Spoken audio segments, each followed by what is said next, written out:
Ray optics के आज के इस वीडियो के अंदर हम पढ़ने वाले हैं ऑप्टिकल इंस्ट्रूमेंट। ऑप्टिकल इंस्ट्रूमेंट ये समझिए बिल्कुल स्टार्ट कर रहे हैं आज के इस लेक्चर के अंदर हम। तो समझना होगा हमें कि ऑप्टिकल इंस्ट्रूमेंट होता क्या है। देखो, ऑप्टिकल मतलब क्या है? लाइट। इंस्ट्रूमेंट मतलब कि ऐसा कोई डिवाइस होगा जो लाइट का यूज़ करके कुछ ना कुछ काम कर रहा होगा। ऑप्टिकल इंस्ट्रूमेंट मतलब कि वो हुआ जो लाइट का इस्तेमाल करके या फिर लाइट को, या यूँ कहें हम कि कोई भी ऑब्जेक्ट को क्लियरली सीन करने के काम में आता है, या उस इंस्ट्रूमेंट की हेल्प से हम किसी भी ऑब्जेक्ट को क्लियरली देख सकते हैं। जैसे कि कहें हम कि ये कैप है, क्लियरली विजिबल है आप लोगों को, बिल्कुल ठीक है। अगर मैं इसको बहुत ज़्यादा दूर ले जाऊं कैप को, तो क्या होगा? ये आपको विजिबल होगी क्या? नहीं होगी। बहुत ज़्यादा दूर मतलब कि आपसे जैसे 100 metre, 200 metre, 500 metre, 1 kilometre, 5 kilometre, अब ये विजिबल नहीं होगी। ठीक है, इसका मतलब क्या हुआ? ये हमें विजिबल क्यों नहीं हो रही है? दूर है इस वजह से। ठीक है, पास में हम जैसे हमारे पास कोई माइक्रो ऑर्गेनिज्म है, हाथ में बहुत सारे बैक्टीरिया वायरस वगैरह हो सकते हैं, ये हमें विजिबल नहीं है। ये तो पास में है फिर भी विजिबल नहीं है। तो क्यों नहीं है विजिबल? आप कहेंगे छोटे हैं। ठीक है, वो बहुत ज़्यादा छोटे हैं इसलिए विजिबल नहीं है। अगर बहुत ज़्यादा छोटे हैं इसलिए विजिबल नहीं है, तो आपने देखें प्लैनेट्स, डिफरेंट डिफरेंट स्टार्स, बहुत सारी गैलेक्सीज, ये तो बहुत ज़्यादा बड़ी है, तो ये विजिबल होना चाहिए था हमें, लेकिन फिर भी वो भी विजिबल नहीं। तो क्यों नहीं है? क्योंकि वो बहुत ज़्यादा दूर है। तो काफ़ी ज़्यादा कन्फ्यूज़न हो सकता है कि एक्चुअली में हमें ऑब्जेक्ट कब दिखाई देगा? बहुत ज़्यादा पास होने पर, बहुत ज़्यादा दूर होने पर, बहुत ज़्यादा बड़ा होने पर कैसे दिखाई देगा? जैसे अर्थ, अर्थ को हम पूरा नहीं देख सकते। अर्थ पर खड़े होकर हम अर्थ को पूरा देख ही नहीं सकते, बहुत ज़्यादा बड़ी। ठीक है, तो एक्चुअली में ये क्यों हो रहा है, ये क्या है? इसका सिंपल सा आंसर है विजुअल एंगल। ठीक है, अगर आपसे कोई पूछे कि बताओ ऑप्टिकल इंस्ट्रूमेंट करता क्या है, तो आप ही कहेंगे कि छोटी इमेज को बड़ा कर देता है। ठीक है, ये तो ऑब्वियस सी बात काम है ही सही, इसका छोटी इमेज को बड़ा कर देना। तो आपने ये देखिए कि ऑप्टिकल इंस्ट्रूमेंट छोटे इमेज को अगर बड़ा कर रहा है, छोटे ऑब्जेक्ट को अगर बड़ा कर रहा है, तो जितने भी स्टार्स हैं, प्लैनेट्स हैं, ये तो ऑलरेडी बहुत ज़्यादा बड़े हैं। बहुत ज़्यादा बड़े हैं तो उनको और ज़्यादा बड़ा कर रहा है क्या? नहीं, ऐसा नहीं है। समझना इस चीज़ को क्या हो रहा है यहाँ पर। एक्चुअली क्या हुआ कि ऑप्टिकल इंस्ट्रूमेंट का एक ही काम है, that is to increase the visual angle. जितने भी ऑप्टिकल इंस्ट्रूमेंट हैं सब यही काम कर रहे हैं विजुअल एंगल को बढ़ाने का। अब विजुअल एंगल होता क्या है वही समझ लेते हैं। देखो, कोई भी ऑब्जेक्ट है, जैसे ये ऑब्जेक्ट है, ये ऑब्जेक्ट मेरे आई के रेटिना पर कुछ ना कुछ एंगल सबटेंड कर रहा होगा। The angle subtend by object at the retina of our eye is called visual angle. अब आप लोग एक काम करें, आपके घर में, रूम में, जहाँ पर भी आप बैठे हुए हैं, कोई भी एक विंडो हो सकती है। विंडो का कुछ ना कुछ शेप होगा जो आपके हाथ के अंदर आ जाए, कोई भी एक डिज़ाइन वगैरह हो सकती है। आप उसको अपने आंखों के पास में लेकर आइए। एक आंख बंद करके लेकर आए ना, दो ही आंख से नहीं हो पाएगा। एक आंख बंद करके उसको पास में लेकर आए। अब जैसे जैसे आप ऑब्जर्व करेंगे कि पास में लेकर आ रहे हैं, वो छोटी होती जा रही है। ठीक है, ये यूँ कहें कि छोटे साइज़ में भी उसको हम कवर कर सकते हैं। बिल्कुल आंखों के पास ले आइएगा तो बहुत ज़्यादा छोटी हो जाएगी। मतलब कि हर एक ऑब्जेक्ट हमारी आंख पर कुछ ना कुछ एंगल सबटेंड कर रहा है। ठीक है, पास में अगर होता है तो बड़ा एंगल सबटेंड करेगा, जैसे जैसे दूर जाता जा रहा है एंगल छोटा होता चला जाएगा। कैसे? जैसे कि मान लो ये एक पॉइंट है, यहाँ पर एक कोई ऑब्जेक्ट रखा हुआ है, बड़ा सा ऑब्जेक्ट है, इसने कुछ ना कुछ यहाँ पर एंगल सबटेंड किया होगा। ठीक है, अब हम क्या कर रहे हैं, इसी को थोड़ा सा और आगे ले जा रहे हैं, यहाँ पर हमने रख दिया, ये इक्वल साइज का हो गया। अब आप देख सकते हो जो एंगल सबटेंड कर रहा है ऑब्जेक्ट, वो क्या हो चुका है? स्मॉल हो गया है। जैसे जैसे ये दूर जाता जाएगा एंगल स्मॉल होता चला जाएगा। तो जो हेवनली बॉडीज़ हैं, बहुत बड़ी बड़ी बॉडीज़, एस्ट्रोनॉमिकल बॉडीज़ हैं, ये बहुत दूर हैं। ऑल्दो बड़ी हैं बट बहुत दूर भी हैं। डिस्टेंस ज़्यादा होने की वजह से विजुअल एंगल क्या हो जाता है? छोटा। अब एक सर्टेन लिमिट होती है, उस लिमिट के बियॉन्ड अगर, मतलब उस लिमिट से छोटा विजुअल एंगल हो तो हमें दिखाई नहीं देगा। ठीक है, आई थिंक वो 1/60 मिनट होता है। 1/60 मिनट अगर है विजुअल एंगल, उससे छोटा अगर विजुअल एंगल कोई ऑब्जेक्ट हमारी आंखों पर सबटेंड करता है तो वो ऑब्जेक्ट हमें दिखाई नहीं देगा। ठीक है, अगर इससे बड़ा विजुअल एंगल सबटेंड करता है तो वो हमें दिखाई दे जाएगा। ठीक है, यहीं हमने देखा कि छोटा सा माइक्रो ऑर्गेनिज्म था, बिल्कुल छोटा सा था, ठीक है, पास में रखा हुआ था, तो कितना छोटा सा विजुअल एंगल सप्रेंट कर रहा है उसमें, बहुत ही स्मॉल विजुअल एंगल सप्रेंट कर रहा है, इसीलिए वो हमें दिखाई नहीं दे रहा है। अब हम क्या करते हैं, एक ऑप्टिकल इंस्ट्रूमेंट का इस्तेमाल करते हैं, आप लोगों को पता है उसे माइक्रोस्कोप कहते हैं। माइक्रोस्कोप की हेल्प से उसे देखेंगे तो वो दिखाई दे जाएगा। क्यों दिखाई दे रहा है, अगेन उस इंस्ट्रूमेंट ने विजुअल एंगल को बढ़ा दिया। अब मून को देखना है, दूसरे प्लैनेट्स को देखना है, दूसरे स्टार्स को देखना है, तो इसके लिए क्या बनाया गया, टेलीस्कोप। टेलीस्कोप ने क्या करा, बहुत दूर होने के कारण, अपने अर्थ से, अपनी आईज से डिस्टेंस बहुत ज़्यादा दूर होने के कारण उन ऑब्जेक्ट्स की विजुअल एंगल अगेन छोटा हो गया था। अब इन इंस्ट्रूमेंट ने विजुअल एंगल को बढ़ा दिया। सिंपल सा काम, विजुअल एंगल बढ़ा देता है, बस आप लोग ये याद रखें कि ऑप्टिकल इंस्ट्रूमेंट क्या करते हैं, विजुअल एंगल को बढ़ा देते हैं। और विजुअल एंगल क्या है, the angle subtend by the object at the retina of our eye is called as visual angle, ठीक है। तो इन ऑप्टिकल इंस्ट्रूमेंट में जो सबसे पहले हमें पढ़ना है दैट इज माइक्रोस्कोप।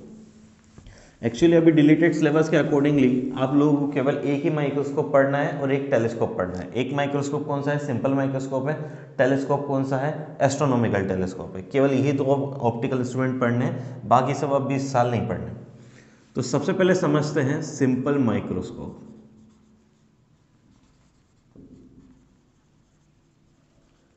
अब सिंपल माइक्रोस्कोप मतलब क्या हुआ, सिंपल सी चीज, ठीक है। सिंपल में क्या होगा, एक कॉन्वेक्स लेंस होगा, ठीक है, एक कॉन्वेक्स लेंस है, बस यही क्या है हमारा सिंपल माइक्रोस्कोप है। एक कॉन्वेक्स लेंस जिसकी फोकल लेंथ क्या हो, कम हो। फोकल लेंथ कम होने का मतलब थिक हो। वो किसकी तरह बिहेव करने लगेगा, एक सिंपल माइक्रोस्कोप की तरह बिहेव करने लगेगा। क्यों, देखो पावर इक्वल टू हमने पढ़ा है 1/f होता है। फोकल लेंथ कम होगी तो पावर क्या होगी, ज़्यादा। जितनी ज़्यादा पावर होगी उतना ही हायर मैग्निफिकेशन होने वाला है। अभी हम आगे देखेंगे भी सही कि फोकल लेंथ का क्या इफेक्ट पड़ता है, ठीक है। तो हायर मैग्निफिकेशन के लिए क्या चाहिए हमें, कि फोकल लेंथ का क्या होना चाहिए, कम होना चाहिए। फोकल लेंथ कम मतलब कि यहाँ पर जो लेंस है वो थिक होना चाहिए, ठीक है। तो हम थिक लेंस का इस्तेमाल करते हैं जिसकी फोकल लेंथ कम हो। बहुत ज़्यादा कम भी नहीं कर सकते, उसके साथ भी एक लिमिटेशन है। ये उसका optical instrument, sorry optical instrument क्या, ऑप्टिकल सेंटर है। यहां पर कहीं पर होगा फोकस। एक ऑब्जेक्ट हमने यहां पर रख दिया है। आप लोगों को याद होगा जब मैंने डिफरेंट केसेस समझाए थे लेंसेज के लिए, उसमें 6 नंबर का केस था, when the object is placed between focus and optical centre. एक लाइट रे को तो मैंने बताया था कि वरदान मिला है, सीधे सीधे जाएगी। दूसरी लाइट रे कहां से पास होती है, ऑप्टिकल सेंटर से। ऑप्टिकल सेंटर से जो पास होती है लाइट वो सीधे सीधे निकल जाएगी, और यहाँ से जो लाइट पास होती है वो फोकस से पास हो जाएगी। हम एक्चुअली इमेज यहाँ पर बनाना चाहते हैं, हम इस तरह से लेकर आएंगे इसको, थोड़ा सा और इसको आगे की तरफ बढ़ाना पड़ेगा।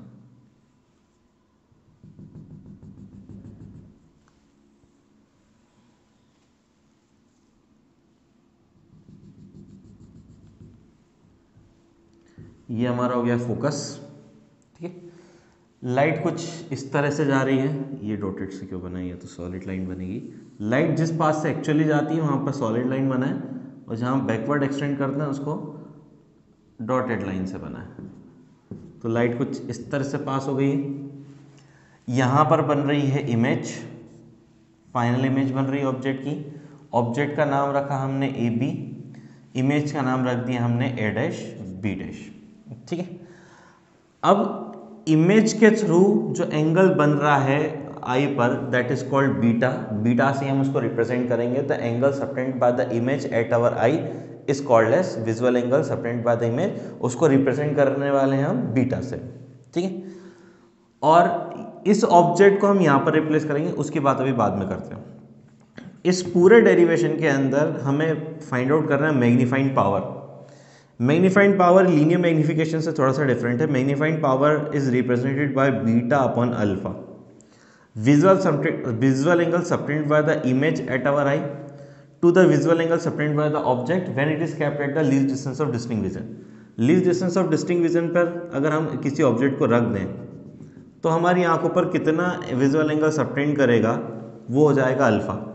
तो यहाँ से आप देख लें, ये जो एंगल बन रहा है it is represented by alpha, और ये एंगल क्या हो गया है, बीटा हो गया है। ठीक है, तो हमारे पास एक ट्राइंगल दिख रहा है A B O.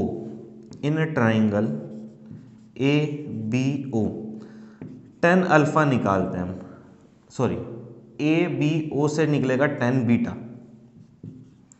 Tan beta क्या होता है, टेन थीटा होता है परपेंडिकुलर अपॉन में बेस, तो टेन बीटा हो जाएगा ए बी अपॉन में B O.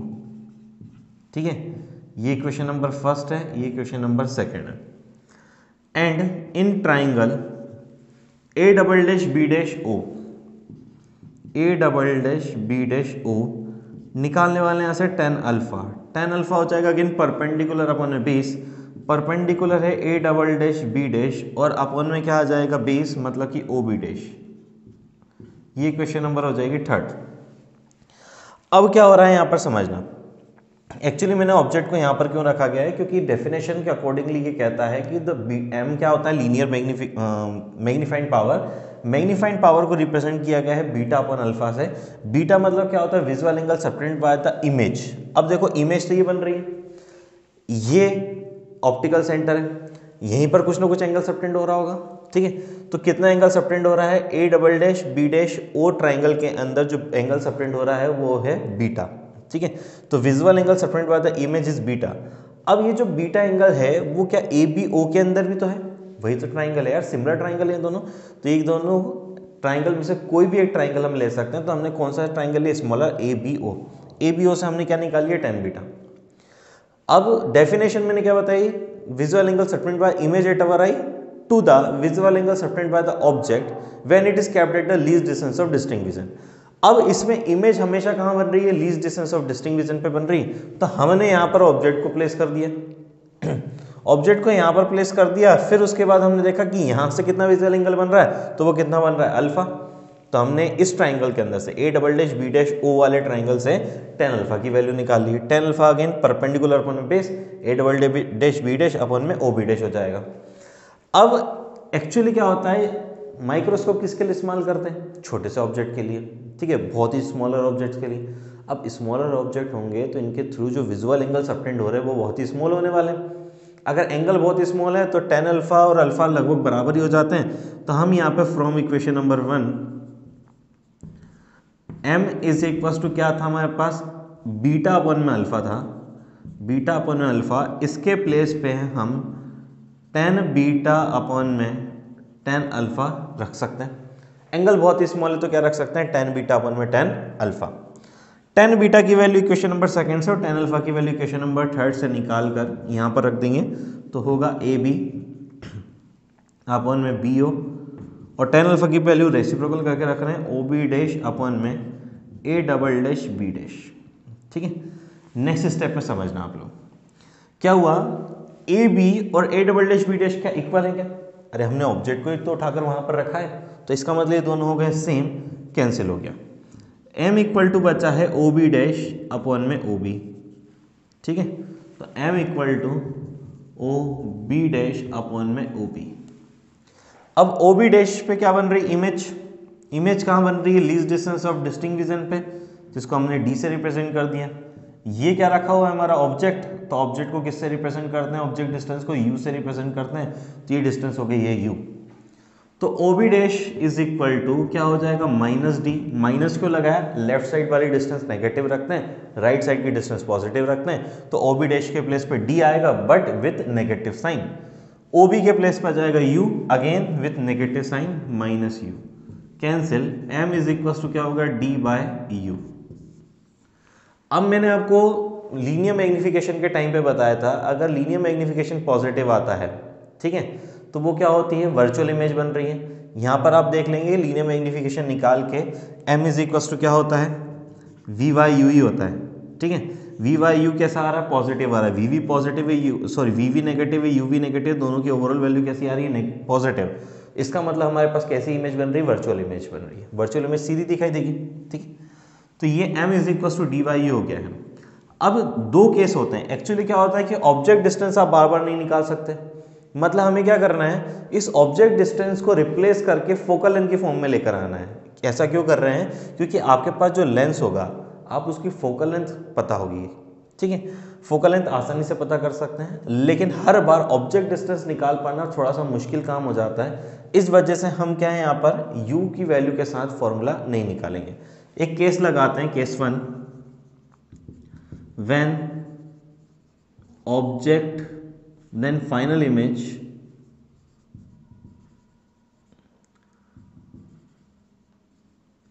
is formed at least distance of distinct vision. Final image is formed at the least distance of distinct vision. तो lens formula क्या कहता है, 1/f is equal to 1/v minus 1/u। 1/f as it is रहेगा, 1/v के place पे final image जो form हो रही है वो d पे फॉर्म हो रही है, ठीक है, लेफ्ट साइड है, और u तो क्या रहेगा, u ही रहेगा, वो भी नेगेटिव साइड ही रहेगा। So 1/f is equal to minus 1/d plus 1/u हो जाएगा। d से हम पूरे टर्म को मल्टीप्लाई करा देंगे, तो इधर d इधर d इधर d, d से d क्या हो जाएगा, कैंसिल, -1 बचने वाला, -1 इधर लेकर आएंगे तो +1 हो जाएगा। तो 1 plus D by F is equal to D by U, और देख लीजिए डी बाई यू के प्लेस पे हम रख सकते हैं m। तो यहाँ पे मैग्नीफाइंग पावर जो हो चुकी है, magnifying power is equal to 1 plus D by F. अब ये फॉर्मूला क्या कह रहा है हमसे, ये फॉर्मूला कह रहा है कि आप इस फॉर्मूले में क्या रखें, डी और एफ की वैल्यू रख दें। डी तो क्या होता है, least distance of distinct vision, जो हमेशा 25 सेंटीमीटर रहेगी हेल्दी आई के लिए। हेल्दी आई के लिए least distance of distinct vision क्या रखनी है, आपको 25 सेंटीमीटर रखनी है, ठीक है। तो अगर क्वेश्चन में 25 सेंटीमीटर गिवन है तो वही रख दीजिए, नहीं है तो आप लोगों को भी यही वैल्यू रखनी होगी 25 सेंटीमीटर। एफ फोकल लेंथ है, इजीली आप लोगों को पता चल जाएगी किसी भी लेंस की फोकल लेंथ, वो आप यहाँ पर रख सकते हैं। केस सेकेंड, जब final image is at infinite, final image infinite में फॉर्म हो रही है, so 1/f is equal to 1/v minus 1/u होता है। फाइनल इमेज इनफाइनाइट पर है तो यहाँ पर हम 1/, infinite minus of minus u लिखेंगे, minus minus again cancel, 1/f is equal to 1/, infinite 0 होता है, 0 लिखने से कोई मतलब है नहीं, 1/u, d और d यहाँ पर हो जाएगा। सो d/u पता है हमें m लिख सकते हैं, तो m इज इक्वल टू हो जाएगा d/f। ये कब है, जब फाइनल इमेज का फॉर्म हो रही है इनफाइनाइट पे। ऑब्वियस सी बात है यार, देखो u के प्लेस पे क्या आ चुका है, यहाँ पर f आ गया है, मतलब कि आपने ऑब्जेक्ट को कहाँ रख दिया है, फोकस पर रख दिया है। जब ऑब्जेक्ट को फोकस पर रख दोगे तो इमेज कहाँ बनेगी, इनफाइनाइट पे बनने वाली ना। तो फाइनल इमेज कहाँ बनी, इनफाइनाइट पे, जब ऑब्जेक्ट कहाँ पर रखा हुआ है, फोकस पे रखा हुआ है। तो सिंपली ये फॉर्मूला इस्तेमाल हो गया। ये एक्चुअली क्या है, ये ज़्यादा कोई इस्तेमाल होता नहीं है, हमारे पास जो एक्चुअल कंडीशन होती है वो इससे रिलेटेड होती है, तो हम ये फॉर्मूला लगाएंगे, ठीक है। So this is all about the simple microscope. बड़ा ही सिंपल सा इसका डेरिवेशन होता है, बड़ी सिंपल सी चीज़ें होती हैं। एक्चुअली इसमें एंगुलर मैग्नीफिकेशन के बारे में कोई अभी बात नहीं करनी है, हमें सिर्फ और सिर्फ यहाँ पे मैग्नीफाइंग पावर के बारे में बात करनी है, जिसको m से रिप्रेजेंट करेंगे। यहाँ पर फॉर्मूला हो जाएगा d/u। और स्पेशल केस में जैसे कि अगर हम फाइनल इमेज फॉर्म करना चाहते हैं least distance of distinct vision पे, ये भी final image least distance of distinct vision पर ही फॉर्म हो रही है, बट इस फॉर्मूले में उस फॉर्मूले में डिफरेंस किस चीज़ का है, यहाँ पर जो फॉर्मूला है वो u ऑब्जेक्ट डिस्टेंस की फॉर्म में है, यहाँ पर जो फॉर्मूला है वो फोकल लेंथ की फॉर्म में है। बाकी है दोनों सेम ही केस के लिए, ठीक है। बस इसको हमने रिप्लेस करके यहाँ पर क्या किया है कि जब final image least distance of distinct vision पे फॉर्म ना हो, इनफाइनाइट पे फॉर्म हो, तब क्या फॉर्मूला लगाना है, तब ये फॉर्मूला लगाना है, ठीक है। तो this is all about simple microscope.